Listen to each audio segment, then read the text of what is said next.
sino que seas tú hablando a nuestra vida, Señor, por medio de tu palabra. Que seas tú, Señor, bendiciéndonos en gran manera por medio de tu palabra, y que tu palabra, oh Dios, pueda cumplir con el propósito por el cual tú la estás enviando, Dios. Te rogamos, Señor, si es que hemos hallado gracia delante de ti, que seas tú, Señor, honrando tu palabra en esta hora, Señor. Instrúyenos, redarguye nuestro corazón, Señor. Levántanos por medio de tu palabra, para que sea esa, Señor, una señal de que tú estás aquí con nosotros, oh Dios.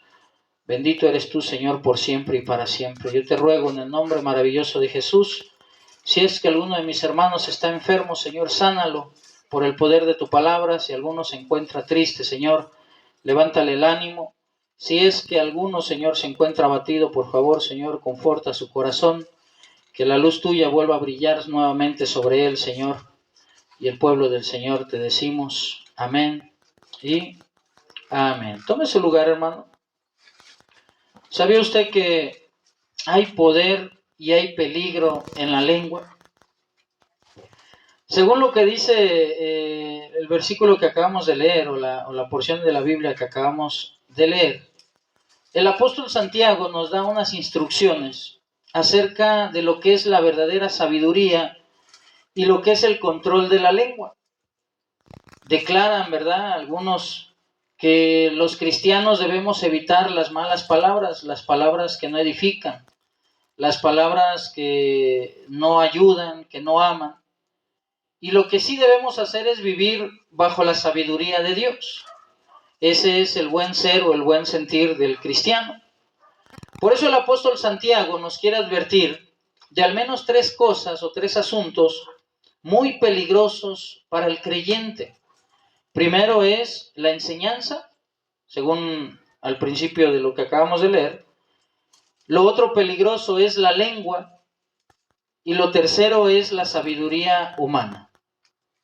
Dice el apóstol Santiago que tanto el hablar como las relaciones entre los hombres deben de estar de acuerdo con la ética del Creador. Yo sé que deben de ser así, hermano. Por eso le da una atención especial al hablar del hombre. Y Santiago se refiere al poder de la lengua como una figura que habla del don que Dios ha puesto en el ser humano. Mire, nosotros los seres humanos, a diferencia de los animalitos, tenemos cuerdas bucales, tenemos unos músculos en nuestra faringe, en nuestro cuello, que nos hace articular palabras.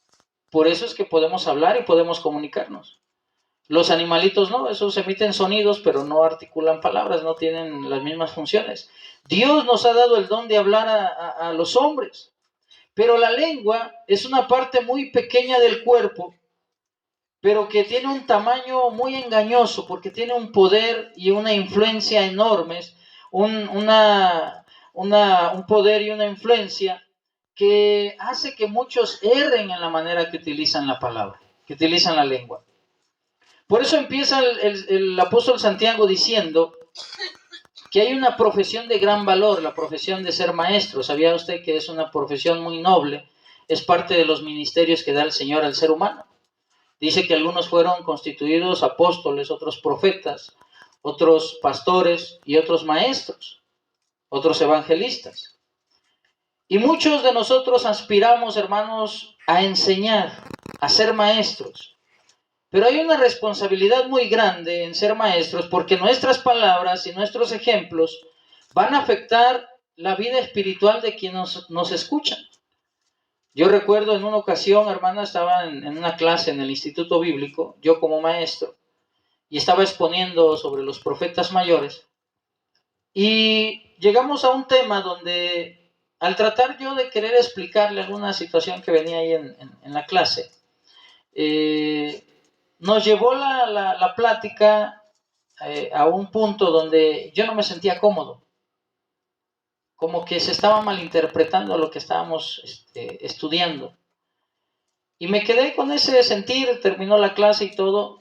A la siguiente semana, cuando volvimos a tener clase, yo le dije a los muchachos, ¿saben qué? Yo traigo todavía un sentir porque como que no quedó bien claro lo que vimos la semana pasada, como que hubo una duda, como que la discusión se tornó a un punto donde yo no quería que fuera. Y eso me hizo entender, hermano, cuán importante es que nosotros como maestros seamos muy meticulosos con lo que enseñamos, porque como estamos en ese proceso de enseñanza y la gente está en el proceso del aprendizaje, si no tenemos mucho cuidado con lo que enseñamos, si no tenemos hincapié el para qué ejercemos ese don hermoso de la enseñanza, si no tenemos una preparación, pues podemos, en lugar de edificar, destruir la vida espiritual de las personas. Por eso un maestro siempre va a estar sujeto a un juicio más especial. Yo sé que todos los seres humanos y todos los creyentes, hablo principalmente de los creyentes, vamos a ser juzgados delante de Dios. ¿Qué hacemos con nuestra vida? Pero un maestro va a ser juzgado por lo que enseña. No tanto por lo que es, o sea, sí por lo que es, pero aparte de eso, por lo que enseña. Por eso el versículo 2 dice, porque todos ofendemos muchas veces. Si alguno no ofende en palabra, este es varón perfecto, capaz también de refrenar todo el cuerpo. Porque fíjese, todos ofendemos muchas veces, y eso es una realidad. Yo mucho les he enseñado esto, hermanos, que el enemigo trabaja bastante en la ofensa. Cuando una persona se siente ofendida, empieza a guardar un rencor en su corazón. Hay un sentimiento que va creciendo en su vida porque se ha sentido ofendida con alguna palabra, sobre todo. Y ese sentimiento va escalando de manera que después se vuelve un rechazo, incluso puede llegar a ser un motivo de odio hacia otra persona. Por una palabra que a su juicio fue ofensiva para él. Tal vez la persona que dijo la palabra no tenía la intención de ofender. Pero el que la persona se ofenda y atesore en su corazón esa ofensa, hace que el enemigo trabaje en su corazón y va escalando de manera que puede contaminar el mismo corazón que ha sido sanado por el Señor. Por eso debemos estar conscientes que de todos los que nos ofendemos, en todas las cosas o en algunas cosas, erramos precisamente en la sabiduría de Dios. Los maestros también, aquellos que enseñan, deben estar muy cuidadosos en no cometer errores con las palabras que utilizan. Si alguno no ofende con sus palabras, dice el Señor, que se considera un varón perfecto. ¿Por qué? Porque sabe refrenar todo el cuerpo. Les decía yo, hay una manera apropiada de hablar, y no es solamente decir palabras correctas o en el momento oportuno, sino también incluye controlar los deseos de querer decir algo que no sentimos o más bien dicho, que sentimos por algún sentimiento en ese momento. La idea no es que la persona no cometa errores. Seríamos más como máquinas, como robots, si no cometiésemos errores. Somos seres humanos. Pero sí la idea es que alcancemos cada vez más esa perfección que Dios quiere. Hay una realidad, hermanos, el ser humano no va a estar perfecto en esta tierra hasta que llegue a los pies de Cristo, en la presencia de Cristo. Cuando estemos con el Señor, ahí vamos a ser perfectos. En esta tierra no somos perfectos, pero sí tenemos que cuidar mucho lo que hablamos y lo que decimos. Le decía yo, no solamente es decir las palabras adecuadas en el momento oportuno, sino cuidar lo que decimos en todo momento y nuestras acciones que van de la idea o van de la mano con la idea de no decir cosas inapropiadas. Por eso el peligro y el poder de la lengua, el mismo poder que tiene la lengua a la vez es un peligro. Porque podemos decir cosas que no. O podemos decir algo que ofenda a los demás. De ahí la importancia de refrenar la lengua. Cuando una persona aprende a refrendar su lengua, es un sinónimo de que es una persona madura en el cristianismo. Tal vez usted ha escuchado mucho esa frase de que son cristianos maduros, ¿a poco no? Lo he escuchado, es uno de los requisitos que nosotros les pedimos a aquellos que van a servir en el liderazgo, que sean personas maduras. Y dentro de esa madurez, pues es el hecho de refrendar la lengua. de saber controlar la lengua al hablar. ¿Cuál pudiera ser un ejemplo de mal uso de la lengua, hermano? Por ejemplo, murmuraciones. Hay gente que murmura, que no dice las cosas de frente, sino que... Y uno se escucha, no sabes qué dijo, pero no dijo algo bueno porque no se escuchó y no lo dijo para que se escuchara. Como cuando usted regaña al hijo y el hijo está... ¿ah? Y le preguntas, ¿qué dijiste? No, nada. No, sí, estabas murmurando. Estabas diciendo algo que no era correcto. Tú sabías que no era correcto, pero lo dijiste en forma de murmuración para que no se escuchara.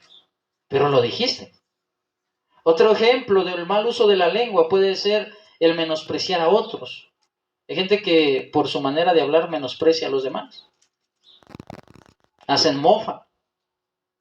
Usted sabe que en el país que vivimos, por ejemplo, hay un montón de idiomas. No solamente es el castellano el que estamos hablando, sino que hay lenguas autóctonas como el otomí, el náhuatl, el mixteco, el zapoteco, el maya, un montón de idiomas. Y la gente que habla esos idiomas, cuando quiere hablar español, luego lo habla medio chistoso. No conjuga bien los verbos o dice una palabra mocha. Pero la gente acostumbra a menospreciar ese tipo de gente, les pone apodos, les dice son indios, son nativos, son silvestres y otro tipo de expresiones, de manera que los ofende, hermano. Es una manera ofensiva de tratar a las personas. No controlan su lengua. Hay gente que incluso utiliza el don que Dios le dio de hablar para manipular y manipulan a las personas. Les decía yo lo de la enseñanza. Cuando no utilizamos la enseñanza de una manera eficaz, lo que hacemos es una enseñanza falsa. El mostrar cosas que no son. Incluso las exageraciones, hermano. Hay gente que exagera. ¿No se ha dado cuenta que de repente te cuentan algo y no, hombre, estaba así de este tamañote y un perro me salió y casi... Y un perrito chihuahua. Exageran. Es un ejemplo nada más. Espero que no esté hablando de nadie, ¿no? ¿Sale? Las acusaciones. Hay gente que hace acusaciones y son acusaciones falsas. Las acusaciones normalmente van de la mano de la mentira. Yo recuerdo cuando en una ocasión me acusaron de algo que no era cierto. Había una persona que quería ser líder ahí en el Instituto Bíblico donde yo estudié. Yo era el presidente de los estudiantes y ya en el último año yo tenía muchas actividades y yo les dije, ¿saben qué? Este año no voy a ser yo el presidente porque ya había sido varios años presidente. Y le digo, ¿sabes qué? Este año no. Así que iba a haber elecciones de nuevo presidente de los alumnos. Y se acercó una persona y me dijo, ¿sabes qué? Yo quiero ser presidente. No, pues qué bueno, excelente. No, pero quiero que hables bien de mí para que los demás voten por mí. Digo, eso sí no puedo hacerlo. ¿Ah? Si tú tienes ese deseo, pues exprésaselo. Dile a las personas, ¿sabes qué? Yo quiero ser presidente de los alumnos y pues si eres del agrado de los alumnos, todos van a votar porque todo el instituto del primero al último grado votaban para ver quién era el presidente de los alumnos. No le gustó a esta persona que lo que yo le dije, se sintió como que no lo estaba yo respaldando. Y me acusó falsamente, fue con mi pastor y me dijo que yo le había dicho cosas que no eran correctas y mi pastor me habla y eso no creo que tardó tiempo, era un sábado y al otro día domingo el pastor me habla y me dice, a ver Guillermo, ven para acá, tuve un reporte de un compañero tuyo de ahí de la escuela y me dijo esto y esto y digo, no, yo lo que hice fue que le dije, yo no puedo apoyarte, o sea, no puedo yo hablar por ti, si tú quieres ser presidente, pues adelante. Pero de ahí a que yo le diga cosas, no, hombre, ¿cómo cree? Jamás. ¿Qué pasa, hermano? Las acusaciones y las mentiras son una expresión de un mal uso de la lengua. No usamos la lengua. Fíjese lo que dice el Señor aquí en el versículo 3. Dice, He aquí nosotros ponemos freno en la boca de los caballos para que nos obedezcan y dirigimos así todo el cuerpo. En el 4 dice, mira también las naves, aunque tan grandes y llevadas de impetuosos vientos, son gobernadas con un muy pequeño timón por donde el que las gobierna quiere. Lo que el Señor nos muestra es que así como el freno en la boca de los caballos tiene esa función de controlar toda su potencia o la dirección del animal, debe de haber un dominio sobre nuestra lengua, sobre nuestro hablar, y eso va a indicar nuestra capacidad, hermanos, de controlar el resto de nuestro ser. De ahí la importancia que nosotros podamos ponerle freno a la lengua. Hay veces que hacemos comentarios fuera de lugar, ¿a poco no? Y no es que queramos ofender, pero hacemos comentarios. Yo me he atrevido a decirle a algunas personas, ¿sabes qué? No me gustan tus comentarios. Porque estás diciendo cosas que no me gustan. Pero si pudiésemos nosotros refrenar la lengua, ¿cuántos problemas nos evitaríamos, hermano? ¿Cuántas cosas no nos evitaríamos por ponerle freno a la lengua? Por eso dice el apóstol Santiago, dice que controlar la lengua es como cuando una embarcación grande, que dice que es arrastrada por vientos impetuosos, es controlada por un pequeño timón. Y es el timón el que hace que aunque haya viento, se vaya la nave o se vaya el barco hacia donde nosotros querramos que se vaya. Aquel que controla el timón es el que dirige la nave. Hermano, si tú diriges y controlas tu lengua, tú eres el que vas a tener el control de lo que dices. Cuando no se hace eso, muchas veces caemos en la excusa de decir, es que no sabía lo que yo decía. Yo he escuchado mucho de ese tipo de pretextos de personas que de repente dicen, es que no sabía lo que estaba yo diciendo. Pues como cristianos tenemos la obligación de saber qué es lo que estamos diciendo en todo momento. ¿Para qué? Para que tengamos el timón en nuestras manos de lo que decimos. Para que tengamos el control que va a determinar precisamente el control de todo nuestro ser. Si la lengua, siendo un pequeño órgano en nuestro cuerpo, no lo podemos controlar, pues no vamos a poder controlar todo el cuerpo. Jamás. Su mal uso, hermanos, es un descuido muy destructivo para las personas, incluyendo a los que no conocen de Cristo, pero más aún para aquellos que conocemos de Cristo. Dice que la lengua es como un pequeño fuego, pero que ese fuego hace que se haga un incendio muy, muy, muy grande. Y efectivamente, apenas estaba viendo en las noticias que había unos incendios bien terribles allá en Sudamérica, en Chile propiamente.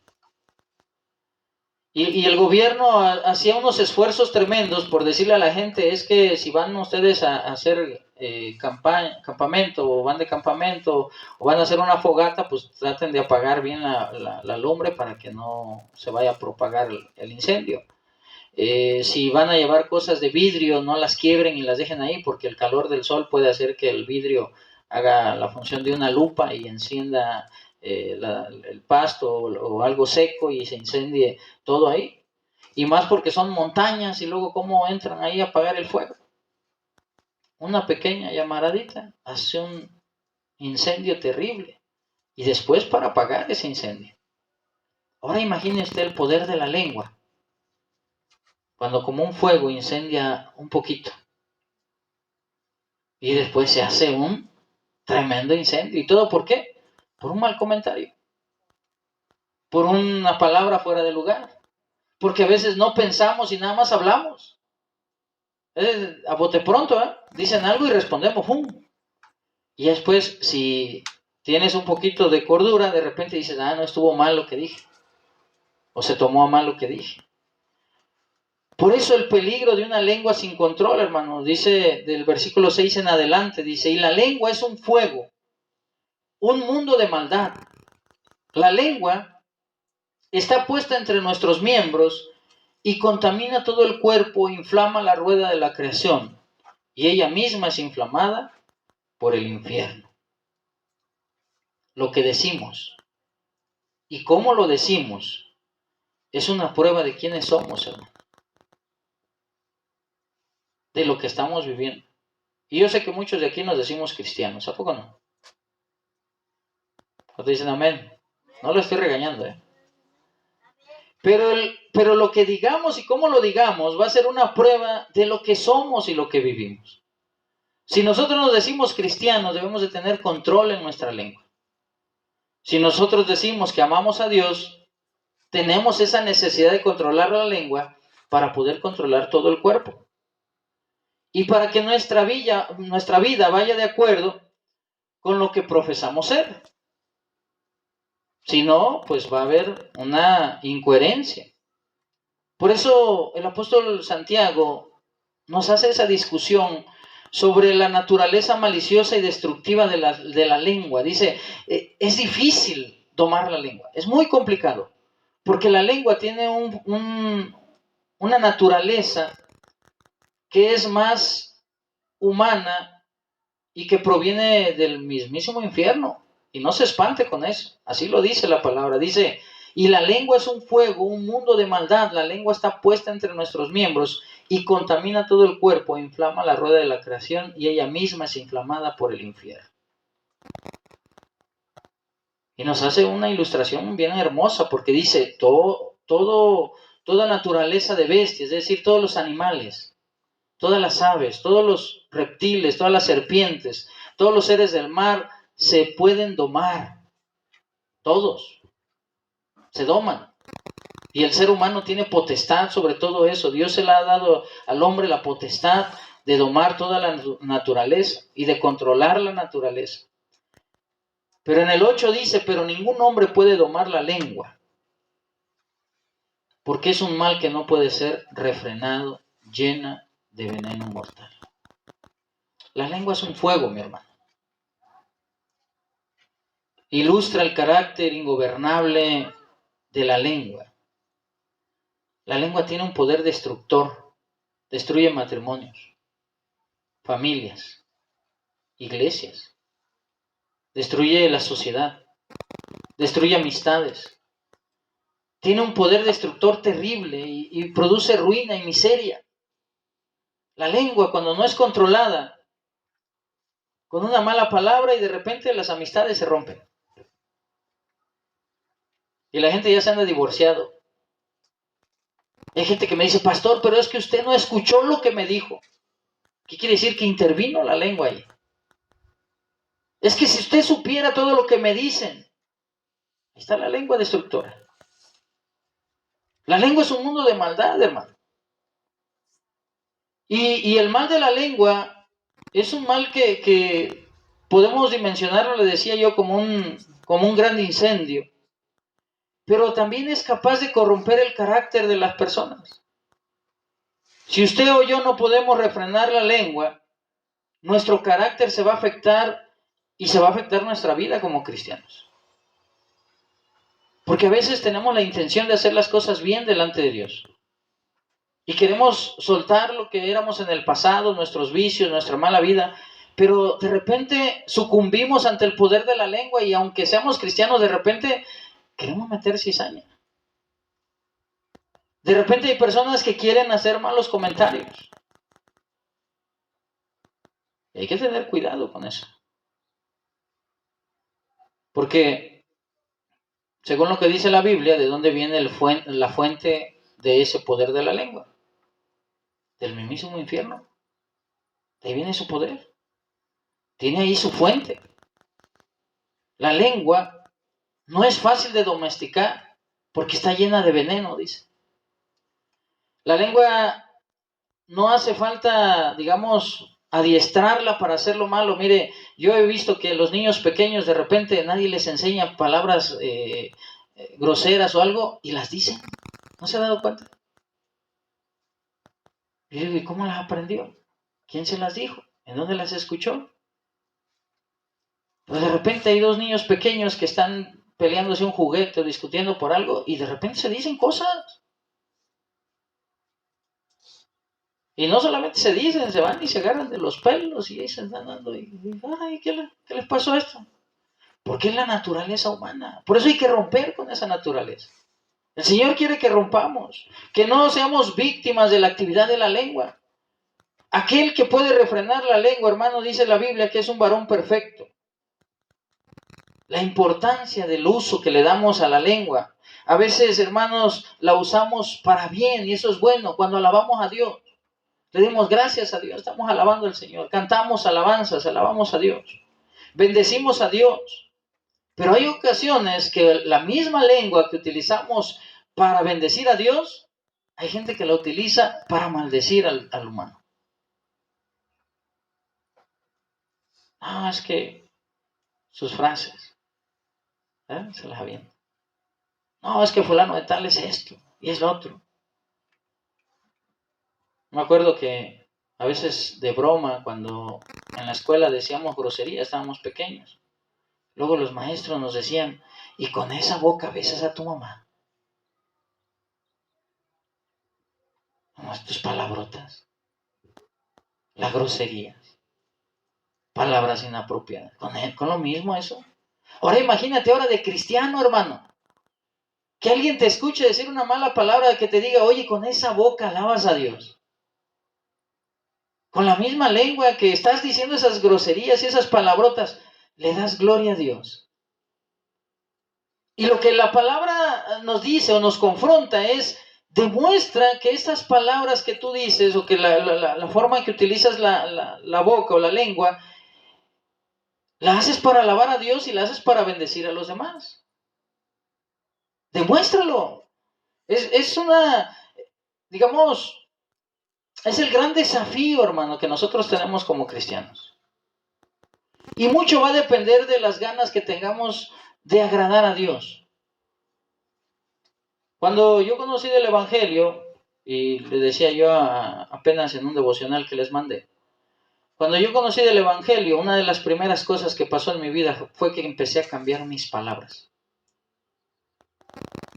No solamente decía yo malas palabras por convivir con las personas con las que yo convivía, se me fueron pegando palabras que la gente decía muy común. Allá en donde yo estuve creciendo, que fue en la costa, en Guerrero, la gente acostumbra a decir malas palabras y las hacen como cualquier cosa. De hecho, hay groserías que no son ofensas, sino es su manera de hablar. Y se dice, ¿no? Oye, hijo de esto, hijo del otro, y de para acá, y un montón de palabras. Y esas palabras se me fueron pegando. Cuando yo conozco del Evangelio, me empiezo a dar cuenta que esas palabras que utilizo no le son del agrado de Dios. No honraba yo a Dios con esas palabras.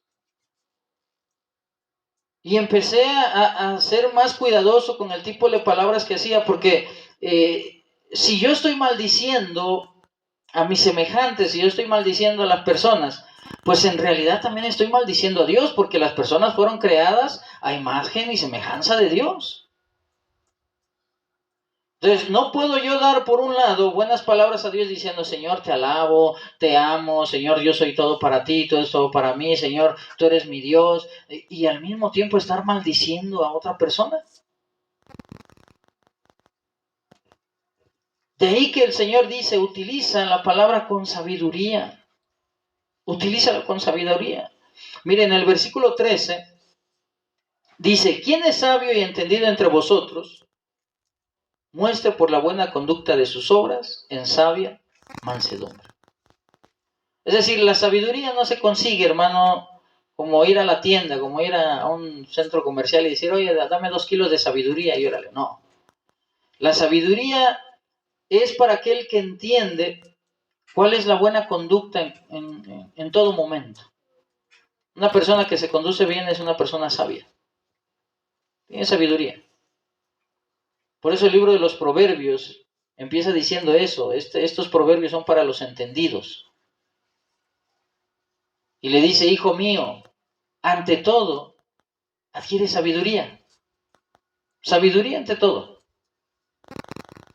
Y busca la inteligencia, persíguela. ¿Cuál es la sabiduría? Dice, el temor a Dios.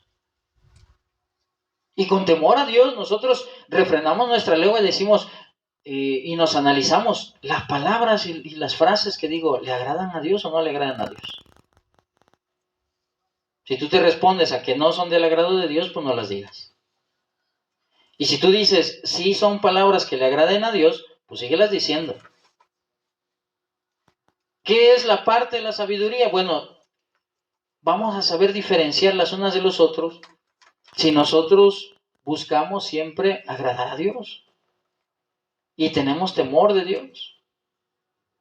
Cuando se menciona a un hombre sabio, se piensa a veces en alguien que tiene un intelecto muy alto. Dicen, no, pues 140 de IQ, ¿no? 160, no sé cuál es el que más tiene, el más sabio según la inteligencia humana. O hay gente que dice, no, pues es que está estudiado, tiene universidad, es una persona culta, tiene mundo, ¿verdad?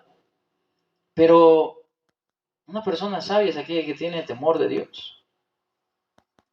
No se trata de una persona que posee un conocimiento extraordinario en el mundo, sino aquel que tiene un conocimiento verdadero de las cosas del mundo, sí, pero de las cosas de Dios. Y entonces confía en lo que dice y en lo que hace, porque todo lo que dice y hace es algo que agrada a Dios. Por eso hay personas que dicen, oye, es que una prueba confiable de conocer a alguien no es lo que dice, sino lo que hace.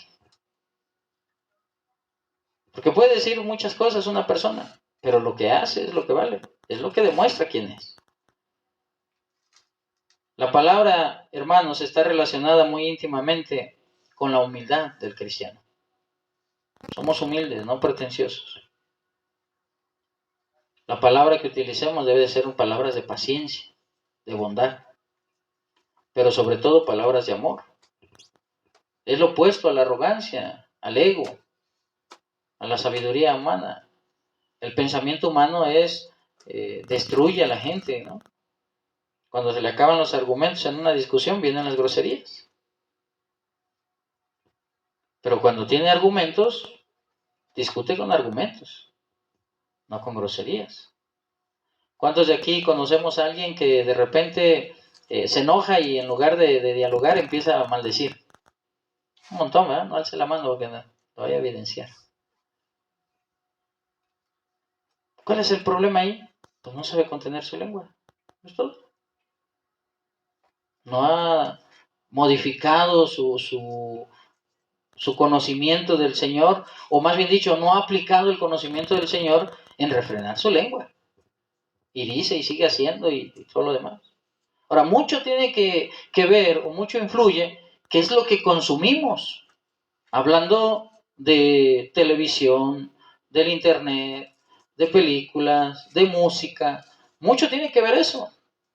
Yo he analizado música secular y la gran mayoría de la música secular habla de infidelidades, habla de pleitos, habla de borracheras, habla de cosas sexuales, es lo que habla.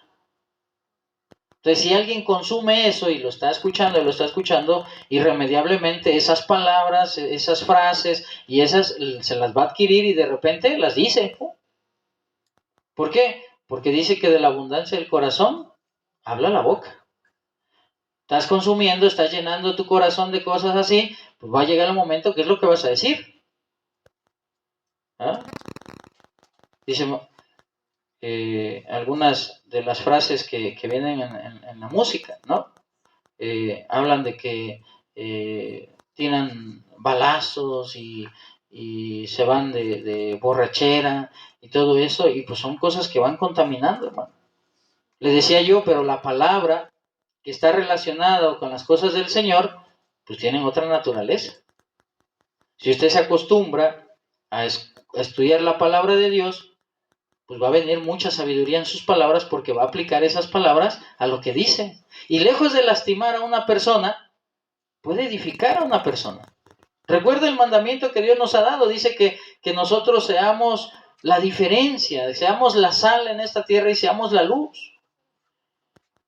Y la manera en que mostramos esa sal y esa luz, pues es con nuestras palabras, respaldada por nuestros hechos. De nada serviría que hablemos bonito si tenemos hechos malos. Por el contrario, de nada serviría que nosotros hagamos cosas buenas si nuestras palabras delatan lo que hay en nuestro corazón. Fíjese, vaya conmigo en el versículo 14. Dice, pero si tenéis celos amargos y contención de vuestro corazón, no os jactéis ni mintáis contra la verdad. El 15 sigue diciendo, porque esta sabiduría no es la que desciende de lo alto, sino terrenal, animal y... Qué feo, ¿eh? Hace cara de pucha, ¿sí? La falsa sabiduría se evidencia, hermano. En serio. Se evidencia la falsa sabiduría. Y tiene una característica muy distintiva. Normalmente son para destruir, no para edificar. Ponen en entredicho las cosas del Señor. Ponen en entredicho el buen ser. Ponen en entredicho las obras distintivas del Señor y lejos de eso, pues tienen unas consecuencias destructivas. La falsa sabiduría, hermanos, se puede manifestar en forma de celos, en forma de situaciones amargas, de pleitos, de contenciones. Cuando van y quieren provocar un pleito, ¿verdad? Dice, escuché a una persona que le decía, oye, acabo de ver a tu esposo con una mujer gorda en el Oxxo. Dice, soy yo. Pero ya va la intención ahí, ¿eh? Ya va la intención de crear un pleito. ¿Por qué se dicen esas cosas? Porque no refrenan la lengua. ¿Por qué las dicen? Están acostumbrados, ¿eh? Les gusta el chisme, ¿verdad? La mentira. Por eso hay que ser sabios, hermanos. Diga conmigo, hay que ser sabios. En lugar de afirmar lo terrenal, que es diabólico, hay que afirmar lo celestial. Afirmar nuestra lengua. Para no causar confusión, para no causar desorden, para no causar disturbios entre el pueblo del Señor, entre hermanos. Muchas de las diferencias que luego hay entre hermanos es porque hay malos entendidos. Y hay malos entendidos porque se emplean malas palabras o se emplean malas intenciones en las palabras. Una persona sabia no solamente no va a caer en el juego de la lengua mentirosa, sino no va a ser un provocador de cuestiones mentirosas porque sabe refrendar su lengua. La lengua que viene de Dios, que proviene de lo alto, pues es una lengua que utiliza palabras puras, palabras pacíficas, palabras tolerantes, complacientes, palabras llenas de misericordia, que sean palabras con buenos frutos del Espíritu Santo, palabras imparciales, palabras que no son hipócritas. Esas son las buenas palabras. Buscar esas palabras es el desafío de que cada uno de nosotros tenemos. Buscar esas palabras que edifiquen. Porque la lengua fue creada por Dios, hermanos, para que nos comuniquemos. Mejor aún, son instrumentos de parte de Dios para que bendigamos a los demás, para que haya bendición, para que haya armonía. No caigamos pues en el juego de utilizar nuestra lengua para destruir. En lugar de bendecir, hay gente que les gusta maldecir. En lugar de utilizar la lengua para bien, hay gente que la utiliza para mal. Pues les digo algo, hermano, no seamos de esos. No seamos de eso. Hay una frase que mucho repite el presidente actual de la República, que les dice, no somos iguales. ¿A poco no lo he escuchado? Pero hablando del cristianismo, hermano, nosotros no somos iguales a los del mundo. No nos comportemos como la gente del mundo. Y yo lo invito a que a partir de hoy, si usted no había considerado eso, cambie su manera de hablar. Cambie sus palabras que utiliza. Cambie sus frases. Métalas en un microscopio, si es posible, y analice sus palabras a la luz de la Biblia. Analice sus frases, qué tanto de todo lo que usted dice, qué tanto de eso edifica y qué tanto de eso destruye. Qué tanto de lo que usted dice bendice a los demás y qué tanto lastima a los demás. Incluso los maldice. Nuestra boca, hermano, es diferente porque sabemos controlar nuestra lengua. Eso nos hace distintos. Mejor aún, demuestra quiénes somos delante del Señor. Y si el Señor dice, las cosas viejas pasaron, y aquí todas son hechas nuevas, pues dejemos nuestra mala manera de hablar y hablemos un lenguaje diferente a partir de hoy. Decirle, Señor, yo me comprometo a cambiar mis palabras. Yo me comprometo a poner atención en lo que digo, porque yo quiero edificar y no destruir. Yo le pregunto, ¿quiere destruir su matrimonio? Cambie sus palabras. ¿Quiere destruir su familia? Cambie sus palabras. ¿Quiere destruir sus amistades? Cambie sus palabras. ¿Quiere destruir su relación con Dios? Cambie sus palabras. Amén. Vamos a ponernos de pie entonces. Y vamos a darle gracias a Dios. Vamos a decirle, ahí donde está, cierre sus ojos. Y abriendo nuestro corazón, le decimos al Señor, Señor, yo reconozco que no he tenido buenas palabras. Yo reconozco, Señor, que en realidad no he hablado